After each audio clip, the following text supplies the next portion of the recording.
ಕೂತ್ಕೊಳ್ಳೋಕ್ಕಲ್ಲ, chair ಮೇಲೆ ಕೂತ್ಕೊಳ್ಳೋಣ ಅಂತ ಹೇಳ್ತಾರೆ. ಎಲ್ಲೋ ಕೂತ್ಕೊಳ್ಳಿ ತಾಯಿ, ಮೊದಲು ಮಾಡೋಕೆ ಶುರು ಮಾಡಿ. ಮಾಡೋಕೆ ಶುರು ಮಾಡಿ. ನೆಲಕ್ಕೆ ಕೂತ್ಕೊಂಡು ಪೃಥ್ವಿ ತತ್ವ. ಅದಾದ ನಂತರ ಯಾವುದು ಅಲ್ಲಿಂದ ಯಾವುದು ಇದಾದ ನಂತರ ಯಾವ್ದು ಬರುತ್ತೆ? ಯಾವ ಚಕ್ರ ಬರ್ತಾ ಇದೆ?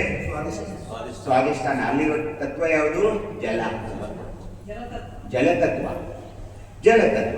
ಈ ಜಲತತ್ವ ಅಂದ್ರೆ ನೀರು ಯಾವಾಗಲೂ ಹರಿತಾ ಇರುತ್ತೆ, ಸಂಚಲನ ಅದರದ್ದು ಒಂದು ಇದು. ಎಷ್ಟು ಮಜಾ ಇದೆ ನೋಡಿ. ಈಗ ಇಲ್ಲಿ ಪೆನ್ ಇದೆ, ಕೆಳಗೆ ಬಿಟ್ಟರೆ ಕೆಳಗೆ ಬಿಡುತ್ತೆ ಅಲ್ವಾ? ನೀರು ತಗೊಂಡು ಹಿಂಗೆ ಬಿಡಿ, ಅದು ಕೆಳಗಡೆ ಹೋಗುತ್ತೆ. ಮುಂದೆ ಬರುವ ಒಂದು ಪ್ರಸಾದಿ ಸ್ಥಳದಲ್ಲಿ ಯಾವ ತತ್ವ ಇದೆ? ಅಗ್ನಿ. ಇಲ್ಲೊಂದು 4 ಕಟ್ಟಿಗೆ ತಗೊಂಡು ಉರಿ ಹಚ್ಚಿದ್ರೆ ಏನಾಗುತ್ತೆ? ಮೇಲೆ. ಪ್ರಥಮ ಬಾರಿಗೆ ಒಂದು ಶಕ್ತಿ, ಒಂದು ತತ್ವ ಮೇಲ್ಮುಖವಾಗಿ ಚಲಿಸ್ತಾ ಇದೆ. ಪೃಥ್ವಿ ಗುರುತ್ವಾಕರ್ಷಣ ಶಕ್ತಿಯಿಂದ ಕೆಳಗಡೆ, ನೀರು ಅದು ಕೆಳಗಡೆ. ಅಗ್ನಿ ಹಾಗಲ್ಲ, ಅದು ಮೇಲ್ಮುಖವಾಗಿ. ಹೀಗಾಗಿ ಆಚಾರಲಿಂಗ, ಗುರುಲಿಂಗ ಆದ ನಂತರ ಏನ್ ಬಂತು? ಶಿವಲಿಂಗ. ಪ್ರಥಮ ಬಾರಿಗೆ ನನಗೆ ಪರಮಾತ್ಮನ ಒಂದು ಶಬ್ದ ಸಿಕ್ತು. ಆಚಾರಲಿಂಗದಲ್ಲಿ ಆಚಾರ ಇದೆ, ಪಂಚಾಚಾರಗಳು ನೀವು ಕಲೀಲೇಬೇಕು. ಅದಾದ ನಂತರ ಯಾವ ಲಿಂಗ ಬಂತು?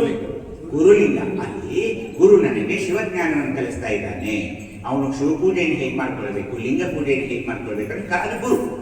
ಅದೇ ಅವನ ಅಷ್ಟಾವರಣಗಳ ಬಗ್ಗೆ ಹೇಳ್ತಾನೆ. ಅದರ ನಂತರ ನಾನು ಏನು ಮಾಡ್ತೀನಿ? ಶಿವಲಿಂಗದ ದರ್ಶನ. ಕೆಳಗಡೆ ಎಲ್ಲಕ್ಕಿಂತ ಕೆಳಗಡೆ ಕ್ರಿಯಾಶಕ್ತಿ.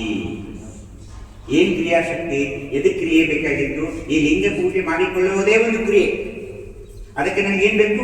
ಶಕ್ತಿ ಇರಬೇಕು. ನಿಮ್ಗೆ ಪ್ಯಾರಲೈಸಿಸ್ ಆಗಿದ್ರೆ ಲಿಂಗ ಪೂಜೆ ಮಾಡ್ಕೊಳ್ಳೋಕೆ ಬರುತ್ತಾ? ಇಲ್ಲ. ಆ ಕ್ರಿಯಾಶಕ್ತಿಯನ್ನು ಕೂಡ ನನಗೆ ಪರಮಾತ್ಮನ ಕರುಣಿಸಿದ್ದಾನೆ. ಕ್ರಿಯಾಶಕ್ತಿ ಅಂದ್ರೆ ಕ್ರಿಯಾಶಕ್ತಿ ಕೊಟ್ಟಿದ್ದಾನೆ.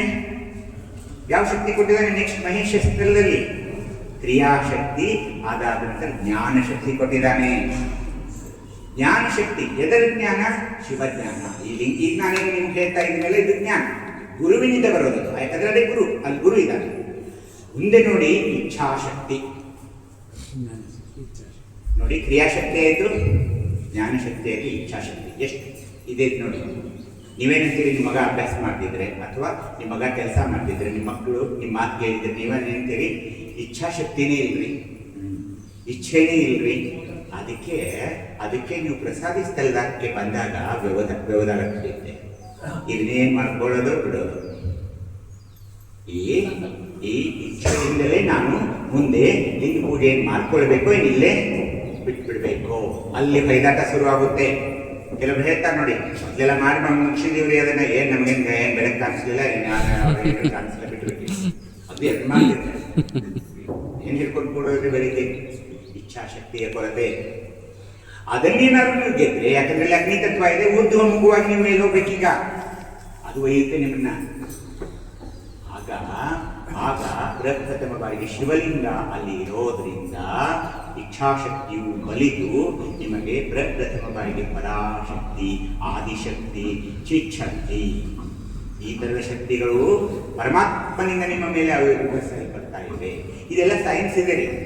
ನಮಗೆ ನಂಬಿಕೆ ಇಲ್ಲ, ಶ್ರದ್ಧೆ ಇಲ್ಲ. ಒಬ್ಬ ಮುಸಲ್ಮಾನಿಗೆ ಹೇಗಿರುತ್ತೆ ನೋಡಿ, ಎಷ್ಟೊಂದು ನಿಷ್ಠೆ ಇರುತ್ತೆ ಅವನಿಗೆ.